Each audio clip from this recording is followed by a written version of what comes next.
እስከዛሬ ድረስ ጨጓራዬን ስታቃጥለው እንደቆየችው ዛሬ ግን አንጀቴን ቅቤ አጠጥተዋለች። በቃ መልሳለኛለች። እርግብ ዛሬ የሰራችውን ስራ ማንም ሰርቶት አያውቅም። እውነት ለመናገር በጣም ነው ያስደሰተችኝ። በቃ እኔ ከዚህ በፊትም ቤተሰብ ነግሬያችሁ ነበር። ምናልባትም አቶ መስፍንና እርግብ አንድ ላይ ሆነው እየሰሩ ይሆናል ብያለሁ።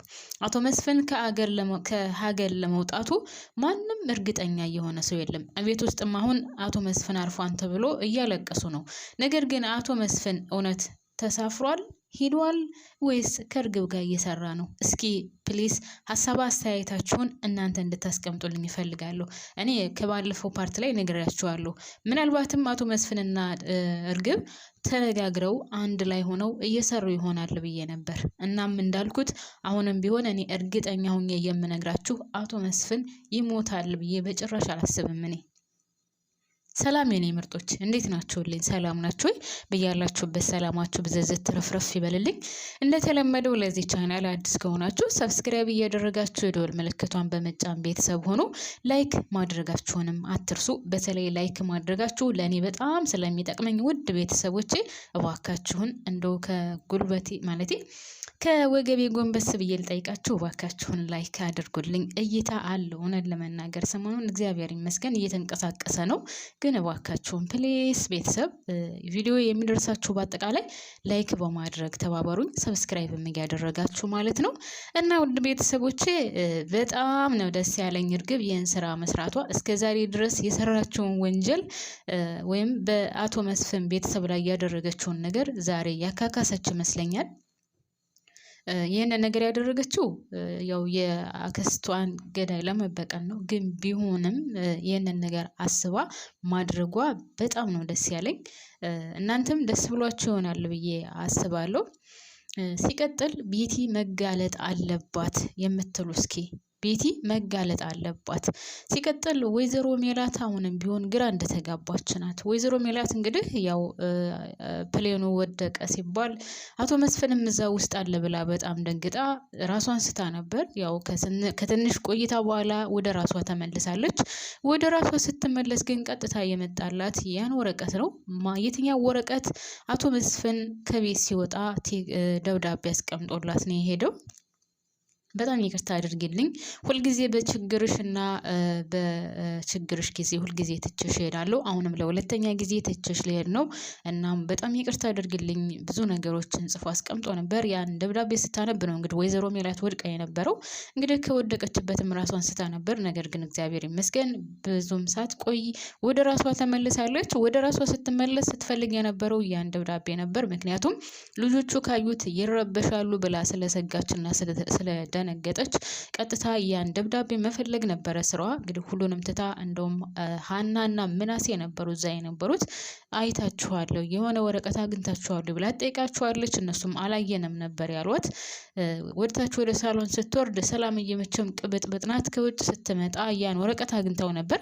ነገር ግን ሰላምዬ ወረቀቱን ከፍታ አላየችውም። በእጇ ይዛው ቁጭ ብላ ነበር። ወይዘሮ ሜላት መታ ወረቀቱን እየፈለገች ነበር። ከዛም ከሰላምዬ እጅ ስታየው ምንድነው ወረቀቱ ምናምን ብላ ከእጇ ተቀብላታለች። ሰላምዬ ደግሞ ግራ ተጋብታለች። ምን ሆነሽ ነው? ጤነኛ አይደለሽም እንዴ? ለምንድነው እንደዚህ የምትሆኚው? እያለች እንደ ሁልጊዜው ትጮህባት ነበር ማለት ነው። ያም ሆነ ያን ወረቀት ወስዳ አስቀምጣለች። ወይዘሮ ሜላት ልጆቹ ይህን ነገር ካዩት ማለት ያው ጭንቅላታቸው ይነካብኛል ምናምን ብላ በጣም ደንግጣ ነበረ። ግን አላዩትም ያን ወረቀት። ወይዘሮ ሜላት አሁንም ቢሆን ቤቲን እኔ ምናልባት ድራማ እየሰራችሁን ግን እኔ ታውቃላችሁ፣ ታስታውሳላችሁ ከዚህ በፊት ውድ ቤተሰቦቼ እርግብን ምንም አድርግልኝ ብትላትም ታደርግላት ነበር። ነገር ግን ያን ታስታውሱ ከሆነ የመጋረጃውን ሱቅ እንኳን ከፍታላት በፎርጅድ ወረቀት ነበረ ባንቺ ስም ነው ብላ በፎርጅድ ነበር ያደረገችላት። እና ምናልባት አሁንም ወይዘሮ ሜላትም ከድራማው ትኖርበት ይሆን? ቤተሰብ እስኪ እናንተ ሀሳባችሁን አካፍለኝ። ምክንያቱም እርግብ ነግራታለች ቤቲ ለዚህ ቤት ጥሩ አይደለችም ተጠንቀቂያት ብላታለች ስትወጣ አይደለ? ግን ተጠንቀቂያት ብትላትም አሁንም ቢሆን ቤቲን እያመነቻት ነው። አሁንም ቢሆን ከቤቲ ጋር እየሰራች ነው። አሁንም ቢሆን ቤቲን ወደ አቶ በቃሉ እያላከቻት ነው። እና ወይዘሮ ሜላት እውነት በዚህ ነገር ነቅ ያላለችም ብላችሁ ታስባላችሁ? እንደነገርኳችሁ ከዚህ በፊት እርግብ እንደዛ ስታደርጋት ሱቁን በስምሽ ነው የከፈትኩልሽ፣ ቤት በስምሽ እገዛልሻለሁ እያለች ነገር ግን ያን ሁሉ ታውቅ ነበረ። ብዙ ነገር እያወቀች ነበር፣ እንዳላወቀች ሆና ስታልፍ የነበረው። ምናልባት አሁንም ከዚህ ድራማ ትኖርበት ይሆን ወይስ እንዴት ነው? እኔ እንደዚህ ለል የቻልኩበት ምክንያት ውድ ቤተሰቦቼ ድንብላ ማነው ስሟ እርግብ ቤቲን ተጠንቀቂ ብላታለች አይደለ? ቤቲን ተጠንቀቂያት እያለቻት ግን አሁንም ቢሆን ልክ እንደ ታማኝነቷ እንዳይታወቅባት ሆና እየሰራች ቢሆንስ?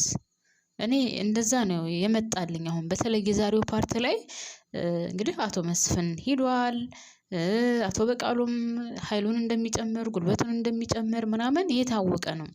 እና ነገር ግን እሷ አሁንም ቢሆን ከቤቲ ጋር ያላትን አመኔታ ወይም ከቤቲ ጋር ያላትን ግንኙነት ቀጥላበታለች ማለት ነው። እና ቤቲ እስካሁን ሰዓት ወይም እስካሁን ድረስ ምንም የተጋለጠችው ነገር የለም፣ ምንም ያደረገችው ነገር የለም ማለት ነው።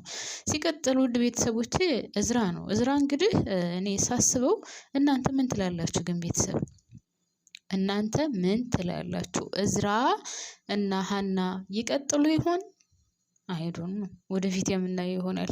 ነገሩ ግን ግራ የሚያጋባ ነው። በጣም ግራ የሚያጋባ ነው ነገሮቹ። ወደት እየሄዱ ነው፣ ወደት እያመሩ ነው የሚለው ነገር በጣም ግራ የሚያጋባ ነው። ሲቀጥል ወይዘሮ ሜላት ያን ደብዳቤ ይዛ ቀጥታ ወደ አቶ ኖላዊ ነበር የሄደችው።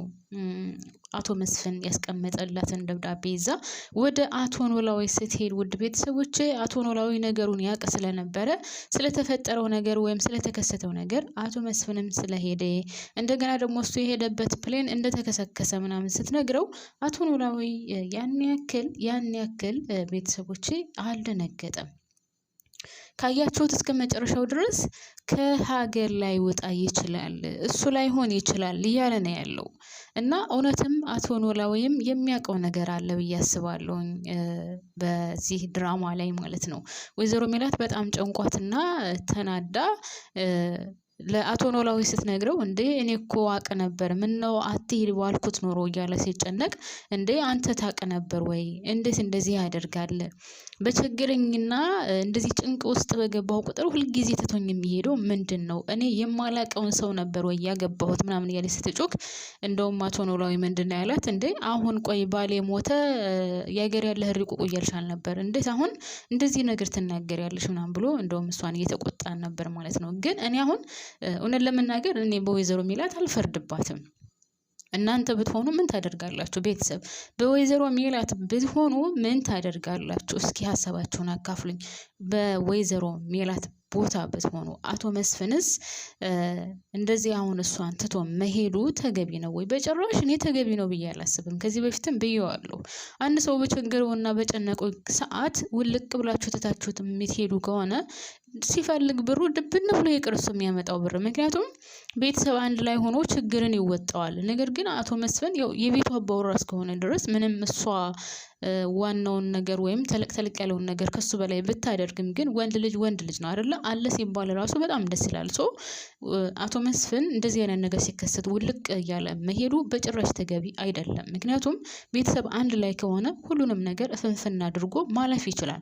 ነገር ግን እንደዚህ ብትንትኑ ሲወጣና ሲበታተን በዛ ክፍተት ሌላ ነገር ይገባልና አቶ መስፍን እንደዚህ ማድረግ አልነበረበትም። በጭራሽ እንደዚህ መሆን የለበትም። የፈለገ ነገር ችግር እንኳን ቢመጣ ለምን የሚበሉት አጥተው ውለው አያድሩም። ነገር ግን አንድ ላይ ከሆኑ ሁሉንም ነገር መወጣት ይችላሉ።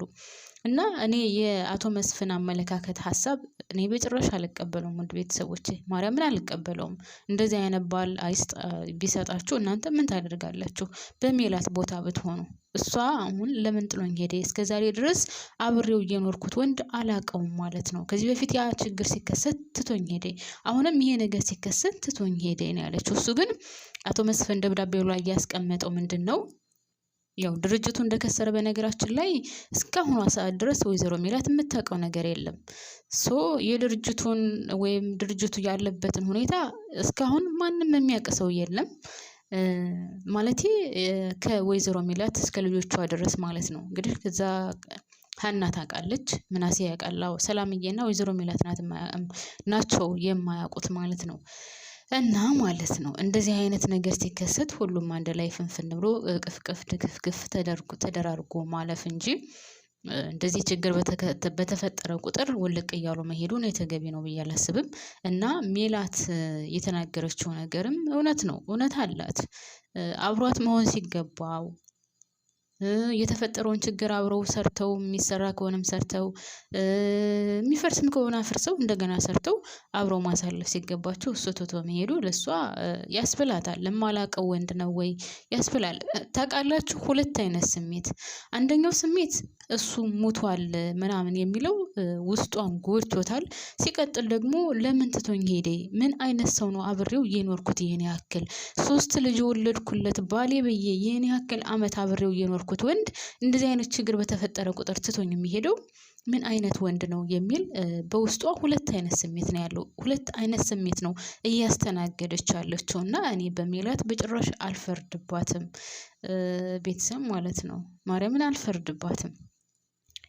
ማልቀስም አልቻለችም፣ ማዘንም አልቻለችም፣ መናደድም አልቻለችም። ገብቷችኋል? የሆነ ግራ የተጋባ ስሜት፣ ምን ማድረግ እንዳለባችሁ የማትለዩት ስሜት ነው ሜላት ውስጥ የሚታየው። አሁን እንዳትናደድበት ሞተ የሚለው ነገር አለ።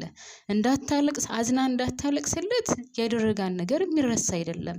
እሱም ከአቶ በቃሉ ጋር ያለሽ ግንኙነት ምንድን ነው? እኔ የድርጅቱ ጉዳይ ብቻ አይደለም የሚያገናኛቸው የሚል ቅናት ቢጤ አለበት። በጣም ነው የሚቀናው።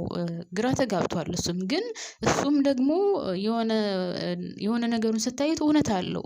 ይሄ ሰውዬ በዚህ ልክ የሚፈታተናቸው፣ ይሄ ሰውዬ በዚህ ልክ ግራ እያጋባቸው አቶ በቃሉ ለምንድን ነው አቶ በቃሉ ይህንን ነገር እያደረገ ያለው? እውነትም እኔም እስካሁን ድረስ ያልተፈታልኝ ነገር ውድ ቤተሰቦቼ፣ አቶ በቃሉ ለምንድን ነው ይህም ቤተሰብ እንደዚህ የሚያደርገው? ምክንያቱ ምንድን ነው? መጀመሪያ እንደዚህ ሊያደርግበት የተነሳው ያለምንም ምክንያት። መቼም ውድ ቤተሰቦቼ አንድን ሰው ለመጉዳት አትነሱም አይደለ? ምንም ሳይደርጋችሁ ከመሬት ተነስታችሁ ያለምንም ምክንያት ያለምንም ፖይንት ምክንያት ሰውን አትጎዱም አይደል ቤተሰብ? እና አቶ በቃሉና ወይዘሮ ሜላት ግንኙነታቸው ምንድን ነው? ከወይዘሮ ባዩሽ ጋር ሆኖ ያን ሁሉ ደባ ሲሰራባት የነበረው፣ ያን ሁሉ ነገር ሲያደርግባት የነበረውስ ምንድን ነው? ወይዘሮ ባዩሽን እየተጠቀመ ብዙ ነገር አድርጓታል አይደለ? ወይዘሮ ባዩሽን ተጠቅሞ ነው እርግብን አምጥታ እርግብን ከዛ ቤት ስታስገባ እነሱ ጭንቅላታቸው በዛ ተወጥሮ ያው ድርጅቱ እንደዚህ እንደሆነ ያደረገው ማለት ነው። ከድሮ ጀምሮ ነው ይሄ ድርጅት እንዲከስር ሲሰራ የነበረውና ምንድን ነው ብላችሁ ታስባላችሁ? የወይዘሮ ሜላትና የአቶ በቃሉ ጸብ ምንድን ነው? እስኪ ሀሳባችሁን አሳውቁኝ። በተረፈ አብራችሁን ስለቆያችሁ አመሰግናለሁ። በያላችሁበት ሰላማችሁ ይብዛልኝ። ስወዳችሁ ላይክ እና ሰብስክራይብ አትርሱ።